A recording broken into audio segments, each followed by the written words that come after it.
अभी तक फ़िलहाल एडजॉइंट के प्रॉपर्टी के बारे में पढ़ रहे थे। 3x3 ऑर्डर मैट्रिक्स का एडजॉइंट निकालना सीखे थे। अब थोड़ा 2x2 ऑर्डर का जो है मैट्रिक्स का एडजॉइंट निकालते हैं।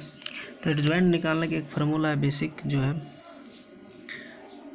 तो कोफैक्टर का हम ट्रांसपोज करते हैं। कोफैक्टर निकालने का फार्मूला है CIJ बराबर -1 raise to the power I plus J into MIJ। ये आपका फार्मूला हो गया कोफैक्टर निकालने का। मान लीजिए कि ये 2x2 ऑर्डर का मैट्रिक्स है, इसका कोफैक्टर निकालेंगे। जैसे पहला इसका कोफैक्टर C11 होगा, इसका कोफैक्टर सीधा ये हो जाएगा, क्योंकि ये और ये बंद हो जाएगा, सीधा ये हो जाएगा S। ठीक, तो आपको पता है कि ये 1 1 है, तो ये 1 + 1 मिल के 2 हो जाएगा, तो -1 का स्क्वायर 1 हो जाएगा, मतलब साइन में कोई चेंजिंग नहीं। जैसे C12 आए इस पे, तो ये और ये बंद हो जाएगा, तो इसका कोफैक्टर R हो जाएगा। लेकिन यहाँ पे एक ध्यान और देना, क्योंकि यहाँ 1 2 है, तो 1 + 2 3 होता है, -1 की पावर 3 -1, तो माइनस यहाँ लग जाएगा। फिर C कोफैक्टर निकालना है किसका, इसका 2 1 का cofactor of second row first column का कैसे निकालेंगे। सेकेंड रो हो गया और फर्स्ट कॉलम, तो सेकेंड रो का और ये फर्स्ट एलिमेंट, तो यहाँ पर 2 1 3 मतलब माइनस तो लगा देना है। इसको बंद कीजिएगा, इसको और इस रो को और इस कॉलम को बंद कीजिएगा, तो ये Q आ गया। अब आते हैं इसका, मतलब सेकेंड रो का सेकेंड एलिमेंट का कोफैक्टर, ये और ये बंद हो जाएगा, तो ये आ गया, जो कि 2 2 4 होता है, इसलिए यहाँ पे प्लस हो गया यहाँ पे। तो जो है एडजॉइंट ऑफ A बराबर कोफैक्टर का ट्रांसपोज, तो कोफैक्टर जो है लिख दिए S -R -QP का ट्रांसपोज करने के बाद जो है S -R -Q -P। मतलब यहाँ पे एक चीज़ नोटिस करने वाली बात है कि यहाँ जो है ये और ये एलिमेंट इंटरचेंज हो गए, और ये दोनों में सिर्फ साइन का चेंजिंग हुआ है, तो इस दोनों एलिमेंट को इंटरचेंज कर दिया गया और इसका सिर्फ साइन चेंज कर दिया गया 2x2 ऑर्डर में। तो इसी को ट्रिक मान के यूज करना है कि इसको सिर्फ इंटरचेंज करना और इसका साइन चेंज कर देना है, बस। जैसे सपोज कीजिए एक क्वेश्चन जैसे है find the adjoint of matrix A, तो मतलब ये 2x2 ऑर्डर का मैट्रिक्स है, तो इसका एडजॉइंट निकालना है। तो एडजॉइंट निकालेंगे कैसे, एडजॉइंट ऑफ A बराबर जो अभी बताए थे कि ये दोनों जो होता है इंटरचेंज हो जाता है, तो यहाँ पर ये दोनों को इंटरचेंज कर देंगे, यहाँ 8 आएगा, यहाँ 3 आ जाएगा, और ये दोनों का साइन सिर्फ चेंज करना, तो ये प्लस हो गया और ये माइनस हो, तो ये आपका फाइनल आंसर हो गया मैट्रिक्स A का एडजॉइंट, ये 2x2 ऑर्डर का।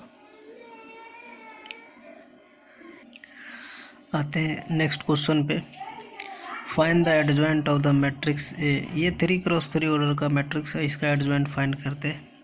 तो ये तोड़ एक एक को थोड़ा ब्रीफली समझते हैं। जैसे ये मैट्रिक्स दे दिया है, इसका एडजॉइंट निकालना है, तो अब जितना भी एलिमेंट है सबका कोफैक्टर निकालेंगे। जैसे इसका कोफैक्टर निकालेंगे, तो अभी फार्मूला बताए थे कि CIJ बराबर -1 की power i plus J into M I J. ये माइनर m का मतलब हो गया माइनर। जैसे अब जैसे कोफैक्टर निकालना है ये फर्स्ट रो का फर्स्ट एलिमेंट, तो यहाँ पे लिखेंगे C11 मतलब cofactor of first row first column का। तो क्या करेंगे, इसको और इसको बंद कर देंगे। ये जो है माइनर हो गया 1 -3 2 3 का मॉड मतलब डिटर्मिनेंट। इसको सॉल्व कीजिए, तो सॉल्व करने के बाद जो है इसका आएगा, ये आएगा 3 और माइनस 3 इंटू 1 माइनस फिर -3 इंटू 2। तो सॉल्व करने के बाद 3 + 6 9।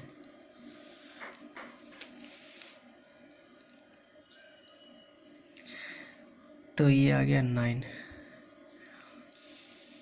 यहाँ पे क्या है कि इवन है, 1 + 1 2 हो गया, इसीलिए साइन में कोई चेंज नहीं। C12 ये 1 2 इसका, तो ये और ये 1 2 -3 -1 3 कॉपी होगा 2 -3 -1 3। इसका निकालेंगे 3 दूना 6 फिर माइनस, फिर ये दोनों का प्रोडक्ट कितना आएगा 3। तो आ गया कितना 3। लेकिन यहाँ पे 1 + 2 3 हो गया, तो 3 होते यहाँ पे माइनस साइन लग जाएगा। ठीक, इसी प्रकार आप C13 सबका आप निकाल सकते हैं। अब C13 का मतलब इसका निकालना है कोफैक्टर, तो ये और ये बंद करना है, मतलब ये और ये बंद। तो ये 4 एलिमेंट दिखेगा, 4 एलिमेंट को जो है लिख देना है यहाँ पे, और इसका डिटर्मिनेंट निकालिए। 2 दूना 4, फिर ये दोनों प्रोडक्ट -1, तो कितना आ गया 5। तो यहाँ पे इवन आ गया 3 1 4, जिसके कारण ये प्लस हो गया। इसी प्रकार सबका निकालना है। इसी प्रकार आप सारे का कोफैक्टर निकाल लीजिएगा। और एक चीज़ और बताना चाहेंगे, जहाँ जहाँ ऑड आएगा आई और जे का सम ऑड आएगा वहाँ माइनस लगा दीजिएगा। जहाँ जहाँ भी आए, जैसे यहाँ आ गया तो यहाँ माइनस लगा दिए, यहाँ आ गया तो यहाँ माइनस लगा दिया। जहाँ जहाँ माइनस आएगा वहाँ आप जहाँ जहाँ ऑड आएगा मतलब आई और जे का सम ऑड आएगा वहाँ माइनस लगा दीजिए, और उसका सॉल्व कर लीजिए डिटर्मिनेंट। तो आप इसी प्रकार आप सारे एलिमेंट्स का कोफैक्टर निकाल लिए, और इसका एडजॉइंट लिखना है तो सीधा हेंस एडजॉइंट ऑफ ए बराबर जो भी है उसका ट्रांसपोज। तो पहले तो लिख लेंगे 9 -3 5, उसके बाद -1 4 -3 -4 5 -1। इसका ट्रांसपोज यहाँ टी लिखा हुआ, ट्रांसपोज कीजिएगा तो फाइनल आपका आंसर जो है 9 -1 -4 -3 4 5 5 -3 -1। तो ये आपका आ गया एडजॉइंट ऑफ ए, ये आपका फाइनल आंसर आ गया। आई होप कि आप लोग यहाँ पर समझ गए होंगे यहाँ तक। अब आते हैं इन्वर्स ऑफ ए मैट्रिक्स पे। नेक्स्ट टॉपिक है इन्वर्स ऑफ ए मैट्रिक्स।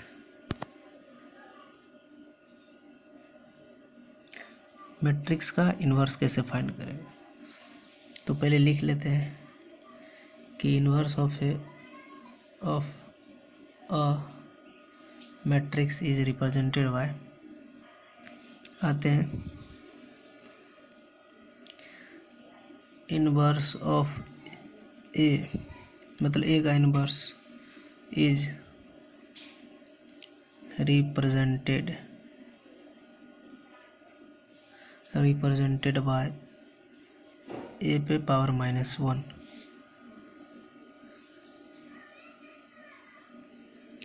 आपका ये हो गया, रिप्रेजेंट करना हो गया कि ए का इन्वर्स को ए पावर -1। ठीक। और एडजॉइंट में एक प्रॉपर्टी बताया गया होगा कि ए इंटू एडजॉइंट ए बराबर होता है मॉड ए इंटू आई। ठीक।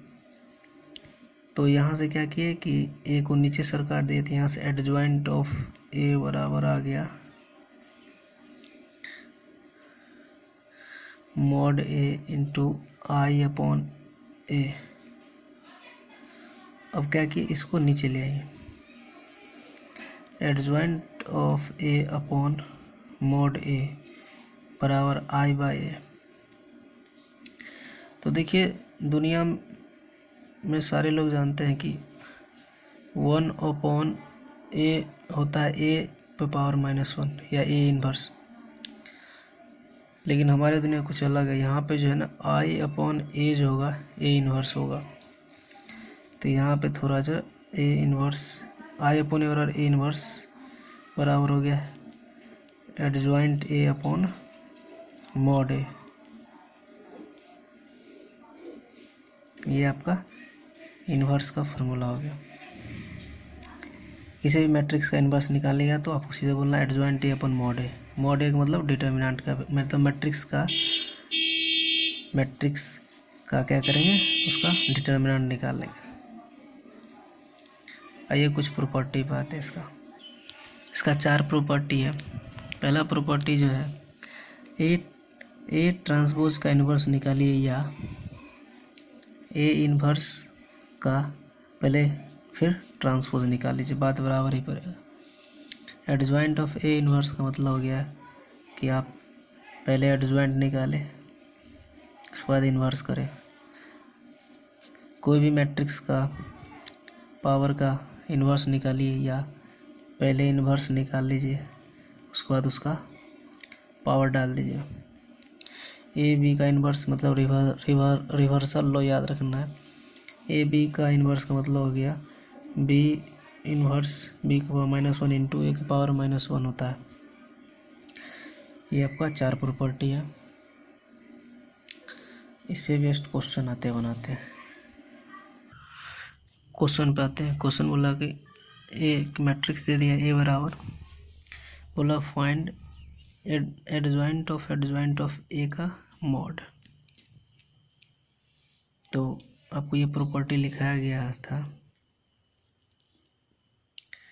कि एडजॉइंट ऑफ ए का मॉड जो होता है, एडजॉइंट ऑफ ए का मॉड होता है मॉड ए की पावर n-1 का होल स्क्वायर।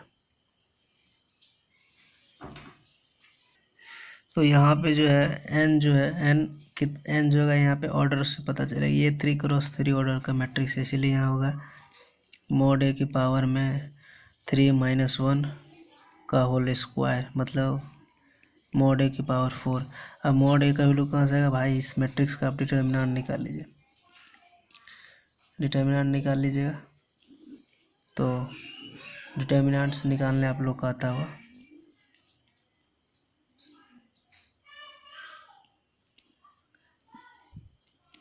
इसका निकालिएगा तो ये बंद 1 इंटू 3 6 -1, यहाँ अल्टरनेट साइन चलता है, प्लस फिर -2, ये बंद और ये बंद, तो बचता है 0 इंटू 2 0 0 और -2, फिर प्लस हो गया माइनस हो गया फिर प्लस, 3 है 3,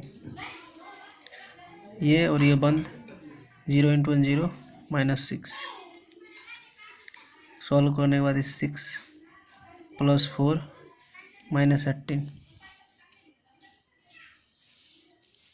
तो यहाँ से आ गया वैल्यू कितना, -8। तो यहाँ पे क्या आ जाएगा, -8 की पावर 4। ये आपका फाइनल आंसर आ जाएगा। अगला सवाल है कि ए बराबर इतना एंड बी बराबर इतना मैट्रिक्स दे दिया एंड एक्स एक मैट्रिक्स है सच डेट ए बराबर B X. Find X, X का वैल्यू क्या होगा। तो देखिए यहाँ पर ए बराबर बी एक्स दे दिया है। दोनों का प्रोडक्ट तभी पॉसिबल है जब इसका कॉलम और इसका रो बराबर होना चाहिए। तो क्या क्या होगा कि यहाँ पर जो है 2x2 ऑर्डर का है, तो x को भी 2x2 ऑर्डर मानना पड़ेगा। तो आपका a का वैल्यू दे दिया है यहाँ पे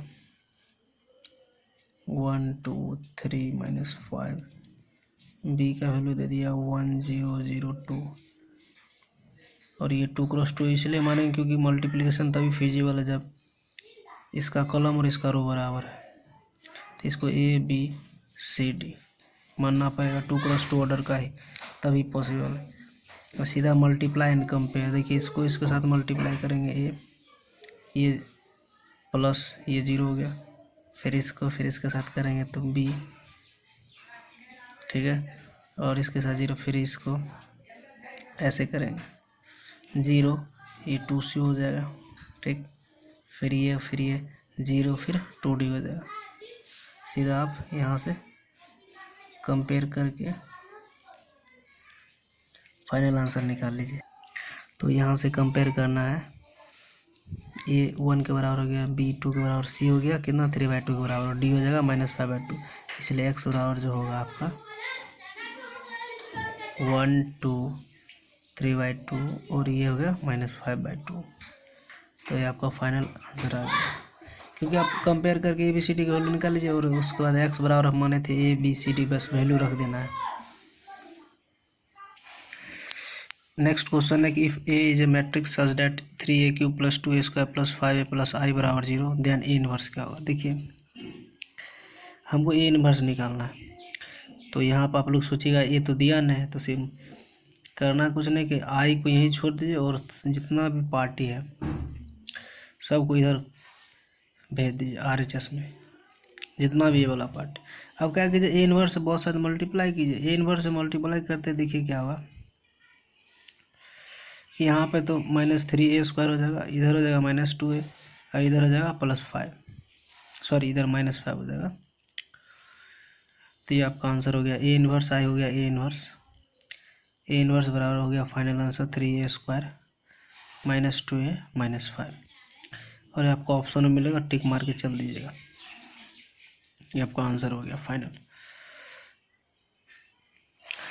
नेक्स्ट क्वेश्चन है कि A बराबर 2 - 3 ये मैट्रिक्स है, देन A 1003 -5 टाइम्स A 1002 का मॉड। तो आपको करना क्या, इसमें करना ये है कि इसका वैल्यू निकालना है।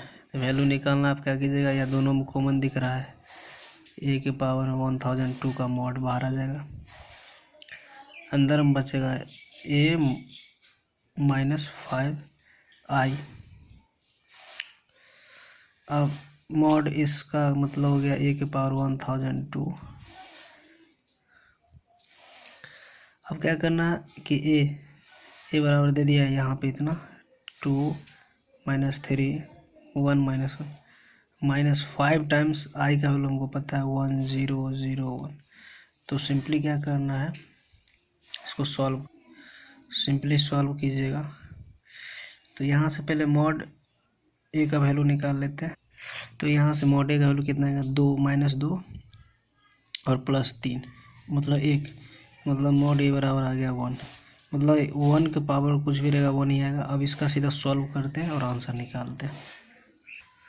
फाइनल इसको क्या करेंगे, घटाएंगे, 2 में से -5 गया -3, ये कितना हुआ -3, ये होगा कितना 1, फिर ये हो गया -6। अब इसका क्या करेंगे, डिटर्मिनेंट निकालेंगे, तो 18 -3 मतलब 21। तो ये आपका फाइनल आंसर हो गया। नेक्स्ट क्वेश्चन है, एक मैट्रिक्स A है और एक मैट्रिक्स P है, एंड एक रिलेशन दे दिया है Q बराबर P × A × P transpose, and X बराबर P transpose Q 2005 × P, then X बराबर व्हाट, मतलब X का वैल्यू क्या आएगा। देखिए यहाँ पे हम लोग पढ़े थे एक पीछे ऑर्थोगोनल प्रॉपर्टी करके, कि जैसे कोई भी मैट्रिक्स और उसका ट्रांसपोज का प्रोडक्ट करेंगे तो I आ जाएगा। जैसे ये और इसका ट्रांसपोज करने के बाद आई आ रहा है कि नहीं आ रहा है, पहले ये चेक कर लेते हैं। मतलब इसको सॉल्व किए, पी इंटू पी ट्रांसपोज को सॉल्व किए, ट्रांसपोज निकलना था आप लोग का, आता है बता दिए। इसको इंटरचेंज और ये दोनों का साइन चेंज, बस ये ट्रांसपोज है, ये पी है, दोनों का मल्टीप्लाई किया तो आई आ गया।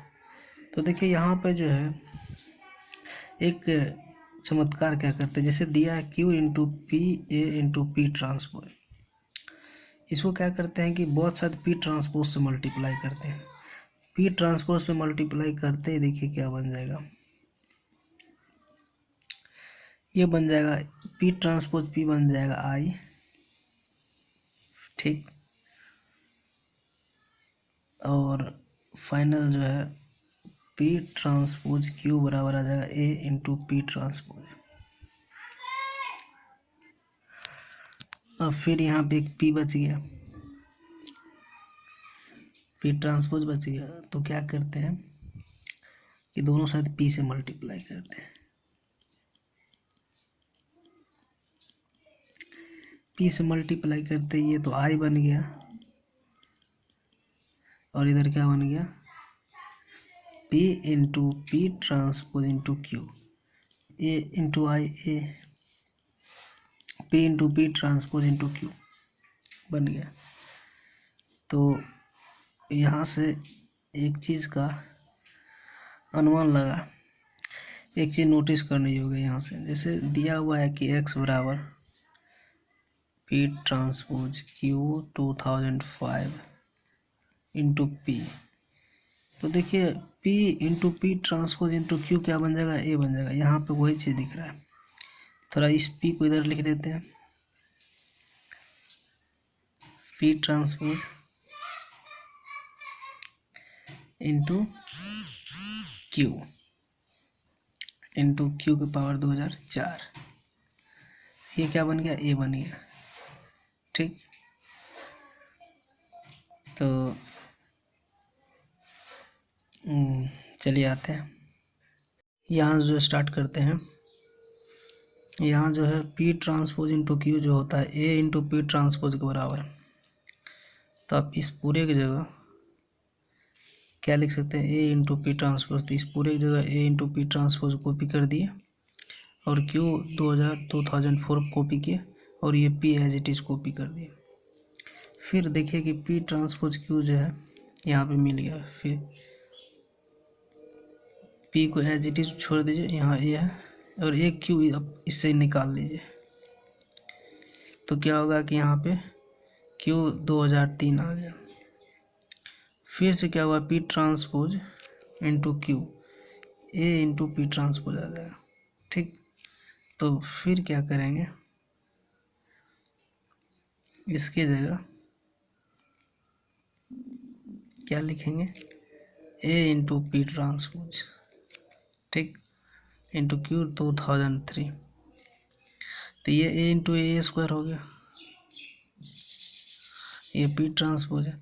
इसी तरीक़ा से फिर एक क्यू बाहर आएगा तो ये फिर आते जाएगा, तो ऐसे ऐसे जो है 2005 बार क्या आ जाएगा, ए की पावर आ जाएगा 2005, और लास्ट में एक ये पी ट्रांसपोज पी जो है लास्ट में बच के आई बन जाएगा।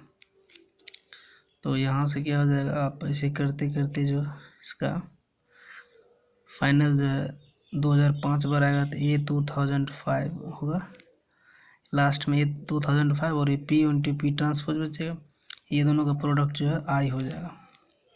तो सिंपल ए की पावर 2005।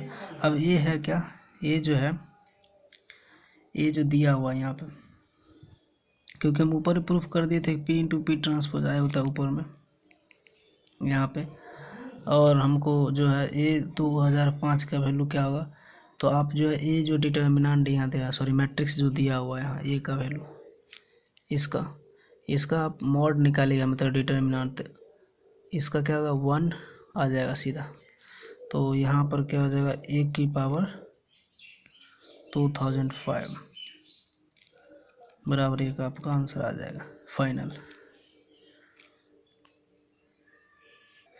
नेक्स्ट क्वेश्चन जो है बोल रहा है कि इफ एफ एक्स बराबर this matrix cos x minus sin x 0, sin x cos x 0, 0 0 1। Then f of x का इन्वर्स फाइंड करना है। तो इन्वर्स कैसे फाइंड करेंगे, तो फॉर्मूला बताएगा कि f ऑफ x इन्वर्स बराबर होता है adjoint of F x upon F x का मॉड। मॉड करने के लिए मतलब डिटर्मिनेंट है, एफ एक्स का डिटर्मिनेंट। देखिए ये आपका फार्मूला होता है। तो आपका मेन जो है, अब एडजॉइंट निकालेंगे। एडजॉइंट निकालने से पहले एक चीज़ और बताते हैं, जब भी कि कभी भी 0 0 1 0 0 आए, कभी भी कोई भी सवाल, तो ये एक्चुअल में जो है ना मैट्रिक्स के लिए तो ये 3x3 ऑर्डर का है, लेकिन डिटर्मिनेंट के लिए सिर्फ ये कुछ नहीं है, ये बकवास है। मतलब आप समझिए कि ये 2x2 ऑर्डर का ही डिटर्मिनेंट होगा यहाँ, जब भी ऐसा फॉर्मेशन देखिए, ठीक है। तो ये डिटर्मिनेंट के लिए ये 2x2 ही ऑर्डर का हो जाएगा डिटर्मिनेंट यहाँ पे। लेकिन मैट्रिक्स में क्या होता है कि अरेंजमेंट होता है, ठीक है। तो मैट्रिक्स के लिए 3x3 ऑर्डर का होगा, लेकिन डिटर्मिनेंट के लिए 2x2 ऑर्डर का है। तो ऐसे सवाल का ये सॉल्व करते हैं। तो पहले जो है एडजॉइंट निकालते हैं। तो एडजॉइंट कैसे निकालेंगे, सारे एलिमेंट्स के कोफैक्टर का ट्रांसपोज। तो देखिए क्या करते हैं, एक्चुअल में ये 2x2 ही ऑर्डर का मैट्रिक्स समझिए है लिखा हुआ। तो जैसे क्या करते थे कि ये दोनों को चेंज करते थे और ये दोनों का साइन चेंज करते थे बस। तो कुछ नहीं करना है, cos x यहाँ पे माइनस है तो प्लस sin x हो जाएगा। कोफैक्टर लिख रहे हैं, ये 0 का 0 रह जाएगा, फिर ये माइनस sin x हो जाएगा, क्योंकि ये 2x2 ही ऑर्डर का मैट्रिक्स समझिए यहाँ पे लिखा हुआ है। उसी तरीका से ट्रीट करके यहाँ पे इसका वैल्यू निकालना है कोफैक्टर का, ठीक। इसका ट्रांसपोज करेंगे,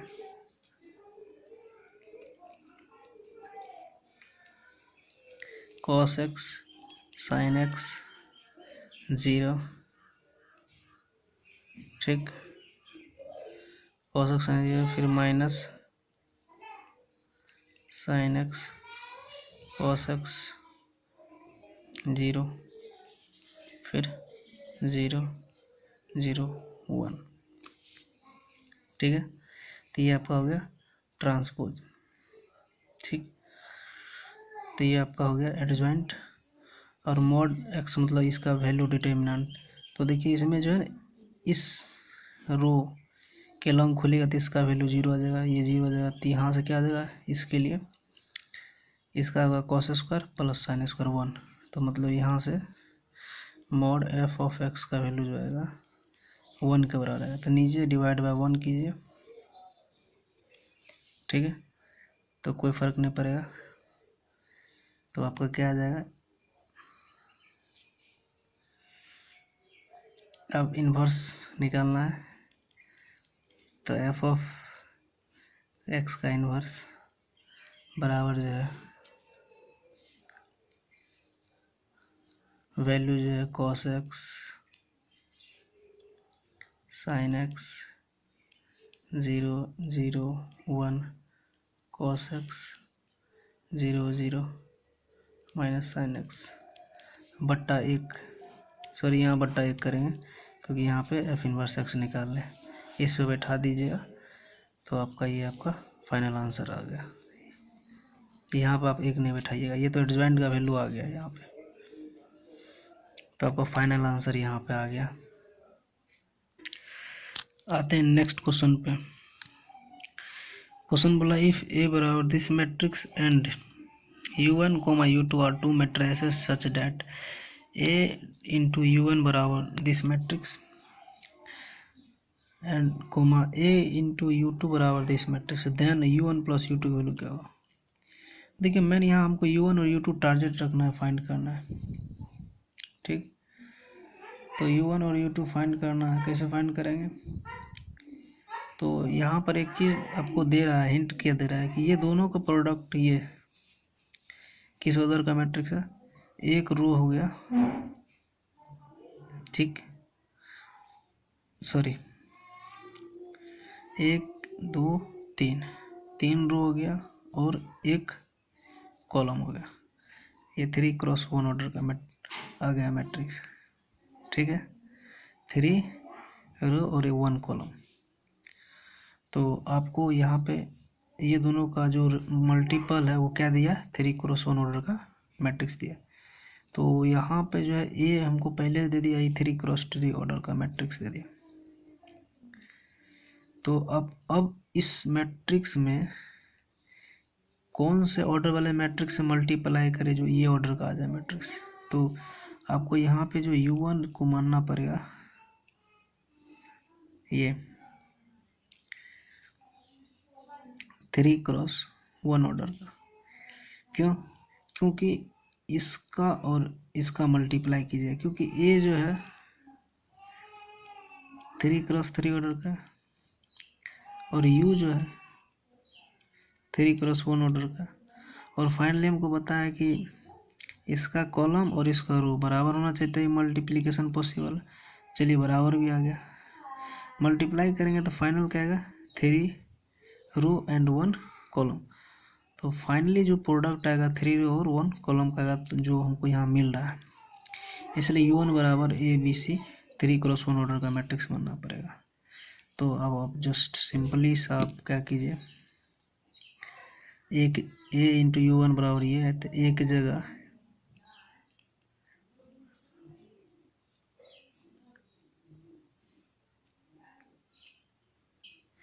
तो ए मैट्रिक्स का वैल्यू यहाँ लिख दिया और इंटू U1 जो माने थे ये यहाँ लिख दिया।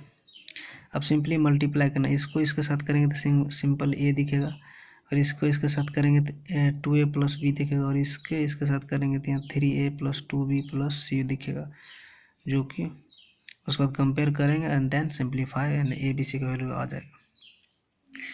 Now simplifying and get this and now compare, मतलब कंपेयर करेंगे तो A बराबर यहाँ से 1 आ गया, 2A प्लस B बराबर 0 हो जाएगा, जिसमें A का वैल्यू 1 दे दिया, ठीक है।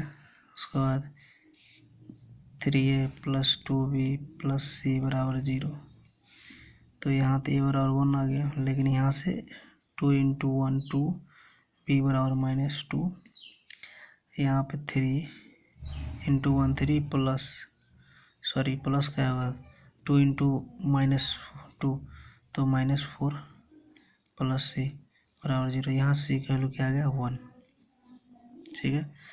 तो आपका जो है U1 जो क्या आ गया 1 -2 एंड 1, ठीक है, ये आपका U1 आ गया। अभी सिमिलरली इसी प्रकार आप लोग U2 निकाल लीजिए, तो हम डायरेक्ट आंसर जो है U2 का वैल्यू लिख देते। सिमिलरली जो है U2 को DEF मान लेंगे, जैसे स्टार्टिंग में किए थे, सेम वही तरीका है। उसके बाद ये दोनों का प्रोडक्ट 0 ये दे दिया, ये दिया हुआ है वैल्यू डाल दिया मैट्रिक्स एंड U2 जो मान है यहाँ पे, सिंप्लीफाई एंड कंपेयर करने के बाद ये इसके बराबर, D का वैल्यू 0, ये दोनों का सम इसके बराबर, और यहाँ से फाइनली D चिपका के E का वैल्यू 1, इस तीनों का सम 0, फाइनली D और E का वैल्यू दोनों चिपका के F का वैल्यू आ गया -2। तो U2 का वैल्यू जो है D, E और F ये चिपका दिए, और फिर ये दोनों का सम पूछ रहा है, तो ये दोनों को फिर जोड़ के यहाँ लिख दिए, ये दोनों को जोड़ के यहाँ लिख दिए, ये दोनों को जोड़ के यहाँ लिख दिए, तो आपका फाइनल आंसर 1 -1 -1 ये हो गया, फाइनल आंसर हो गया आपका U1 प्लस U2 का। नेक्स्ट हेडिंग है system of equation in matrix. कोई भी इक्वेशन को मैट्रिक्स के फॉर्म में कैसे सजाते हैं उसके बारे में अभी स्टडी करना है, फिर इसका सोल्यूशन कैसे निकालते हैं। तो जैसे 4 3 इक्वेशन मान लेते हैं इन 3 वेरिएबल्स, ठीक है, 3 इक्वेशन 3 वेरिएबल का। पहला equation a1x plus a2y plus a3z बराबर d1 मान लीजिए। दूसरा a2x प्लस इस 3 इक्वेशन मान लिए 3 वेरिएबल्स का। अब इसको जो है मैट्रिक्स के फॉर्म में देखिए कैसे सजाते हैं। A1 A2 A3 B1 B2 B3 C1 C2 C3 into X Y Z is equals to D1 D2 D3। तो कोई भी इक्वेशन को, दो या दो से ज़्यादा इक्वेशन को जो है मैट्रिक्स के फॉर्म में आप सजा सकते हैं। जैसे हम अभी सजा के यहाँ दिखाए हैं। इसको खोलिएगा तो आपको ये दिखेगा। जैसे इसको खोलिएगा तो इसको इसके साथ मल्टीप्लाई से कीजिए, first row and first column. तो A1X plus A2Y plus A3Z बराबर D1 आ जाएगा। इसी प्रकार ये आ जाएगा, इसी प्रकार ये तीनों आ जाएगा इक्वेशन। तो कुछ देर के लिए इसको A मान लीजिए, इसको मान लेते हैं X और इसको मान लीजिए B। तो ये दोनों का प्रोडक्ट आ जाएगा AX इक्वल्स टू B। और यहाँ से जो हमको ऑलरेडी फाइंड करना है XYZ का वैल्यू, तो XYZ का वैल्यू फाइंड करना है। तो X को यहीं छोड़िए, यहाँ से आएगा B अपॉन A और अगला स्टेप में बन जाएगा B अपॉन A इनवर्स। तो A इनवर्स का अभी फॉर्मूला बताया, adjoint of A upon mod A। ठीक है, यहाँ से जो है ये X बराबर आ गया B into adjoint A upon mod A। इसमें भी क्या है कि इसमें भी दो केस बनता है। ये इस बात पर डिपेंड करता है कि अब मान चले ये मॉड जो है ये एक वैल्यू है, तो ये हो सकता है जीरो भी हो सकता है, ये जीरो नहीं भी हो सकता है। ठीक, तो आइए उस पर डिस्कस करते हैं। तो यहाँ से आप ऐसे भी लिख सकते हैं X इंटू मॉड A बराबर B इंटू एडजॉइंट A, ऐसे भी लिख सकते हैं। ठीक, तो इस पे जो है दो केस बनेगा, इसका भी समझते हैं क्या क्या केस बनता है। यहाँ से क्या हुआ कि एक बार मान लेते हैं कि डिटर्मिनेंट A का वैल्यू जीरो आ गया और डिटर्मिनेंट A का वैल्यू नहीं जीरो आया। दो केस मान लिए, उसमें से जो है अगर मान चले ये वैल्यू जीरो आ गया, ठीक, इसको थोड़ा ऐसे समझते हैं। इसको ऐसे भी लिख सकते हैं क्रॉस मल्टीप्लाई करके, AX into mod A equal to adjoint of adjoint A into B। अब सपोज कीजिए ये जीरो हो गया, हम डिटर्मिनेंट थी पूरा पार्टी जीरो, तो यहाँ पे क्या होगा कि LHS जीरो हो गया। अब ये तो है एडजॉइंट A, ये तो हो गया मैट्रिक्स। अब ये जीरो हो भी सकता है, ये जीरो नहीं भी हो सकता है। तो यहाँ पर भी दो केस बन जाएगा। तो मान लेते हैं यहाँ पर कि एडजॉइंट जो है A इंटू B बराबर जीरो आ गया। इससे क्या हुआ कि LHS और RHS के बराबर हो गया। दोनों में क्या है, जीरो जीरो आ गया। तो जीरो जीरो जब भी केस है तो इसका कितना सोल्यूशन होता है, इनफाइनाइट मेनी सोल्यूशन। इसका इनफाइनाइट मेनी सोल्यूशन आ गया। ठीक, या ऐसे भी समझ सकते हैं, अगर ये जीरो आ गया और ये भी जीरो आ गया तो दोनों zero by zero indeterminate form, तो इसका क्या होता है, इनफाइनाइट मेनी सोल्यूशन हो जाता है। आप ऐसे भी समझ सकते हैं। ठीक, सेकेंड केस ये है, ये तो फर्स्ट केस था। ये तो मान चलिए एक केस में जीरो हो गया, दूसरा केस में अगर ये जीरो ना हो, एडजॉइंट A इंटू B मना कर दे कि हम जीरो नहीं होंगे, तो क्या होगा कि LHS तो पहले से जीरो है बेचारा, क्योंकि मॉड ये पहले से जीरो है। तो पहले जीरो मतलब LHS जीरो है, लेकिन RHS जीरो नहीं है। तो उस केस में जो है इसका एक भी सोल्यूशन नहीं होगा। ठीक, ये हो गया जब डिटर्मिनेंट का वैल्यू जीरो है तब। अब आते हैं कि जब डिटर्मिनेंट का वैल्यू नहीं जीरो है तब क्या होगा। आते हैं नेक्स्ट इस पे। अब इसमें क्या है कि ये बेचारा जो है डिटर्मिनेंट का वैल्यू जीरो नहीं आया। ठीक, तो इसमें भी क्या बनेगा, एक केस ये बनेगा कि यह बेचारा ये या तो ये जीरो दे दे एडजॉइंट ए इंटू बी का वैल्यू अगर 0 आ गया तो LHS जो है 0 नहीं है और RHS जो है क्या हो गया, 0 हो गया। तो इस केस में क्या है कि दोनों बराबर नहीं, इसलिए क्या हो गया, नो सोल्यूशन।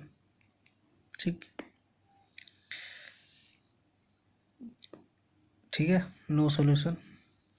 सेकेंड केस ये भी बनता है यहाँ पे कि adjoint of A into B भी अगर मना कर दे हम 0 नहीं होंगे, तो यहाँ पर क्या हुआ कि LHS भी 0 के बराबर नहीं है और RHS भी 0 के बराबर नहीं है। ठीक है, तो इस केस में जो है ना एक सोल्यूशन पक्का होगा, यूनिक सोल्यूशन, क्योंकि दोनों जो है 0 के बराबर नहीं है, तो पक्का है कोई एक ऐसा वैल्यू होगा जो दोनों को सेटिस्फाइड करे, LHS को भी और RHS को भी, इसीलिए इसमें यूनिक सोल्यूशन आ जाएगा। ठीक, तो ये जो है पार्टी किसी एक जगह जरूर एग्री होगा। ठीक है, आई होप कि आप लोग समझ गए होंगे। और एक बात और जानते होंगे कि जिसका सोल्यूशन है उसको बोलते हैं कंसिस्टेंट।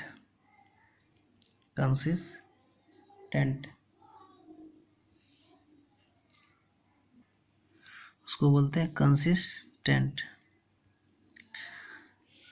ठीक, जिसका नहीं सोल्यूशन है उसको बोलते हैं इनकंसिस्टेंट, जो आप लोग 10th में पढ़े होंगे।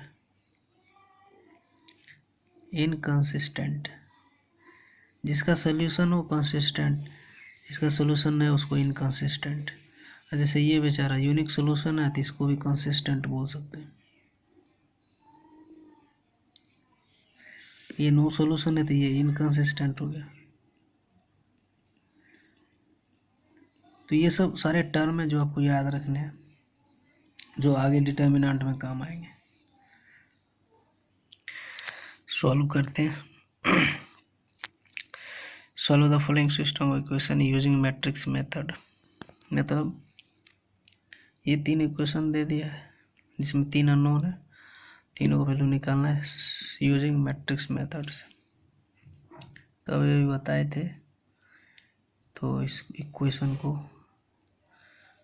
मैट्रिक्स के फॉर्म में पहले लिख देते हैं। ठीक है, तो देखिए यहाँ 1 है, कोफिशिएंट यहाँ 2 है और यहाँ 1 है। ठीक, दूसरा का यहाँ 1 है लेकिन यहाँ y गया इसलिए 0, z का कोफिशिएंट 3, फिर यहाँ x का कोफिशिएंट 2, y का -3, फिर z गया मतलब 0 into x y z is equals to 7 11 and 1। ठीक, तो आइए पहले जो है फॉर्मूला क्या होता है कि फॉर्मूला था कि x equals to adjoint a upon mod a into B. ठीक, जिसमें से ये आपका a हो गया, ये आपका b हो गया और ये आपका x हो गया। ये a है, ये x और ये b आपका b हो गया। तो देखिए यहाँ पे डिटर्मिनेंट का वैल्यू पहले निकाल लेते हैं। वैल्यू निकालिएगा इसका, तो सीधा 1 2 1 1 0 3 2 -3 0। देखिए ऐसे निकालते 1, इसको बंद करेंगे 0 माइनस और फिर -9 प्लस फिर -2, ये और ये बंद, ये कॉलम और ये बंद, 1 × 0 0 -6, ये और ये 6, फिर प्लस माइनस फिर प्लस, क्या है 1 है, ये और ये बंद दोनों, ये कॉलम और ये रो बंद हो जाएगा। फिर ये 4 एलिमेंट का क्रॉस मल्टीप्लाई, ये -3 और ये बेचारा इस दोनों का मल्टीप्लाई 0 आएगा। तो फाइनली सॉल्व करने के बाद यहाँ देखिए माइनस माइनस प्लस 9 आ गया, यहाँ कितना आएगा माइनस माइनस प्लस, मतलब ये हो गया -6 + 12, ये हो गया -3। तो फाइनली आंसर कितना आ गया 18। ठीक है, तो यहाँ 0 आया ना, तो आइए इसका वैल्यू निकालते हैं एक्स वाई जेड का। अब हमको एडजॉइंट का वैल्यू निकालना है, क्योंकि एडजॉइंट भी है। ए बराबर दिया हुआ, इसका एडजॉइंट निकालना है, तो हम थोड़ा फटाफट निकालते हैं एडजॉइंट। पहले कैसे निकालेंगे, पहले कोफैक्टर निकालेंगे। कोफैक्टर निकाल लेते हैं। कोफैक्टर निकालना आप लोग जानते हैं, तो आप लोग प्रैक्टिस कीजिएगा वहाँ पे। थोड़ा फास्ट में निकाल लेते हैं। कोफैक्टर निकालिए, इसका ट्रांसपोज कीजिएगा, तो 9 - 3 6, उसके बाद कितना है 6 - 2 - 2 -3 7 - 2। ये आपका हो गया एडजॉइंट ए का वैल्यू आ गया। ठीक है, तो हमको इन्वर्स निकालना है। तो x बराबर क्या था, ए इन्वर्स, सॉरी x बराबर क्या था, adjoint A upon mod A into B. ठीक है, तो देखिए यहाँ पे क्या होता है कि एडजॉइंट का वैल्यू आ गया है और मॉड ए का वैल्यू 18 है, 18। ठीक है, ऊपर बाद यहाँ 1 लिख दीजिए। एडजॉइंट का वैल्यू कितना, 9 - 3 6, 6 - 2 - 2 -3 7 - 2। ठीक, अब बच गया बी। तो बी का वैल्यू कितना था, 7 11 फिर 1। अब इसका मल्टीप्लाई इसके साथ करेंगे, तो 1/18 मल्टीप्लाई करेंगे इसको और ऐसे,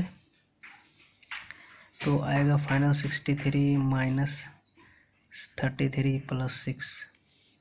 उसके बाद 42 - 22 - 2। इसके बाद इसके साथ करेंगे तो आएगा -21 + 77 - 2। सॉल्व कीजिएगा तो आपका कुछ इस टाइप का आएगा 36 18 54, और ये 18 का डिवाइड जाएगा हर एक टर्म में, तो यहाँ 2 बनेगा, यहाँ 1 बनेगा, यहाँ 3 बनेगा। और इधर क्या था, एक्स वाई जेड, कंपेयर कर लीजिए, x2 y1 z3। ये आपका फाइनल आंसर आ गया। ये मैट्रिक्स मेथड से सॉल्व हो गया।